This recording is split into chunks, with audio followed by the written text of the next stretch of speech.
Hello guys, আসসালামু আলাইকুম। আমরা আবারও পাকিস্তানের কাছে হেরে গেলাম। সেমিফাইনালে উঠেও আমরা ভারতের কাছেও হারলাম, তারপরে পাকিস্তানের কাছেও আমরা হেরে গেলাম অনেক রানে ব্যবধানে। কিন্তু আমরা বোলিং দিয়েও সুবিধা পাইলেও তেমন একটা ব্যাটিং দিয়ে আমরা সুবিধা পাই না। তো বাংলাদেশের কাছে, বিসিবির কাছে আমার একটু অনুরোধ, যেন একটা ভালো ছায়া ব্যাটিং বাংলাদেশে তৈরি করে। এসব দা ভাই ব্যাটিংটা চলবে না, বুঝছেন।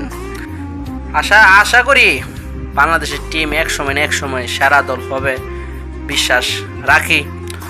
তবে 11টা প্লেয়ার তো হারে নাই, হারছে আমাদের পুরা 18 কোটি বাংলাদেশের মানুষের স্বপ্ন ভেঙে দিছে। দোয়া করি আমাদের বাংলাদেশের টিম যেন একদিনে শক্তিশালী হয়, ভারতের যেন মতন একদিন শক্তিশালী হয় ইনশাল্লাহ।